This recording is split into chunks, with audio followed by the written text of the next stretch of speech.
Apex Legends, the all-new 60-player Battle Royale, dropping you in squads of 3 into Kings Canyon as you battle it out to become the champion.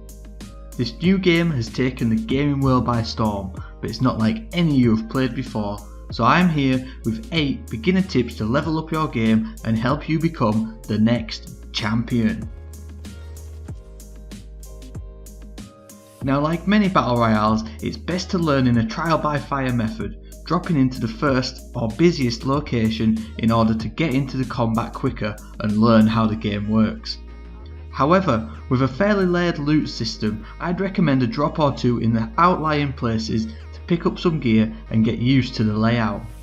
Especially when it comes to using healables such as shields and medkits, these are accessed by using up on the D-pad, and this is vital to know, especially in the end game, to keep you alive and in the action.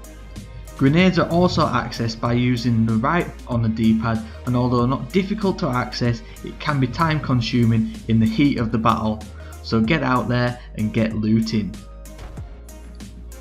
Apex Legends is a hero based battle royale. So at the start of each game you get to pick one of 8 legends, all of whom have different abilities and ultimates to help you on your way to becoming the next champion. Each character plays differently, with the Bloodhound having an ability to track players' locations in varying states from his passive ability tracking certain movements of enemies to his ultimate where he gets a movement boost and actively tracks enemies within a range for a number of seconds. Then there's the Wraith, who can go invisible for a short space of time and also create portals to jump from one place to another to help you get the jump on opponents on the battlefield.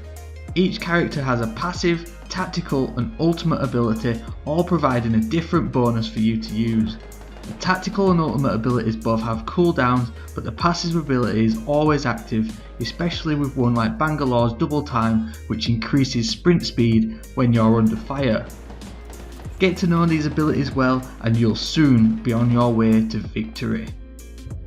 As this is squad based and revives are in action at all times, when you knock down an opponent they enter a down but not out state, where they can crawl out of harm's way to attempt to be revived by a teammate. Now I see a lot of players using their somewhat limited ammo to fully knock out an opponent, however there's a useful method to save ammo and still knock down the downed opponent. The finisher is a short, unique move used by your legend to finish off your opponent. A quick hold of the X or the equivalent prompted button will activate a short animation which will finish them off. It's not always effective in the heat of the battle, but in one-on-ones it'll save your ammo, and it also looks very cool, even from the eyes of your opponent. Now there's plenty of new movement abilities in Apex Legends to enable you to move around the map effectively. Zip lines though are one of the most effective methods. These are situated in various places and allow you to move fast from one point to the other. Go from the low ground to the high ground in a matter of seconds, or traverse a large canyon. These are effective in all parts of the game to get you in and out of trouble. There's also zipline balloons which when used will fly you off into the sky, allowing you to redeploy and cover a great distance by launching back into the map. Use these to your advantage en route to the top. Now this isn't solely unique in Apex Legends, but the ability to be revived and even respawned can be game changing for your team. As with all squad based games, even 1 or 2 players going down can be tough.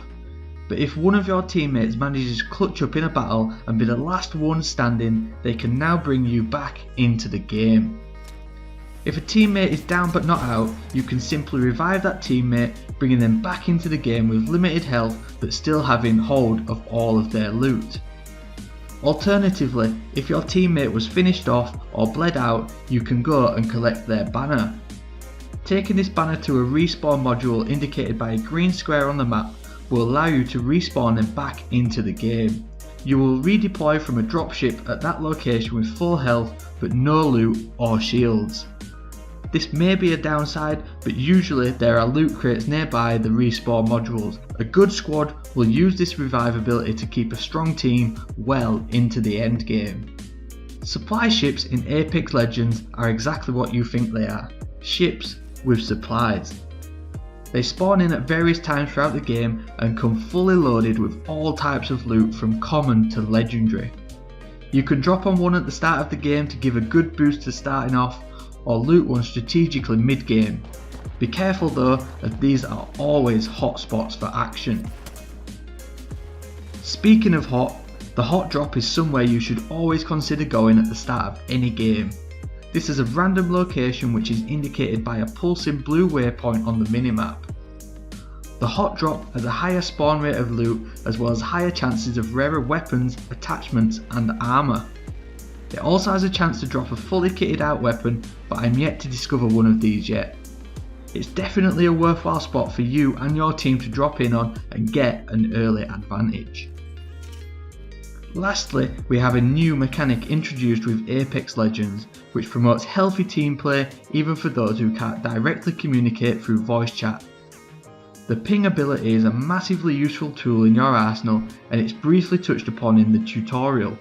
Basically, it allows you to specifically ping points on the map from where you should go next to enemies' locations.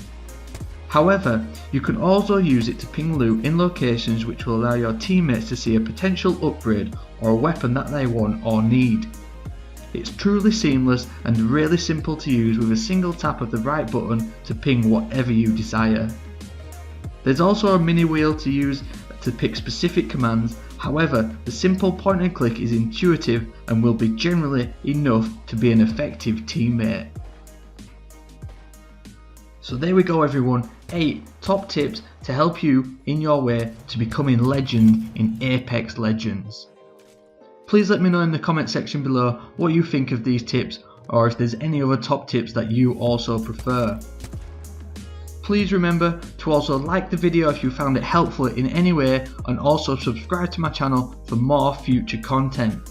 You can also follow me on Twitter and Instagram for the latest news and information surrounding the game, and you can also catch me live streaming Apex Legends over on Mixer. I hope to see you out in the Outlands, and hopefully you can become a champion as well. Thank you very much for watching, and I'll see you next time.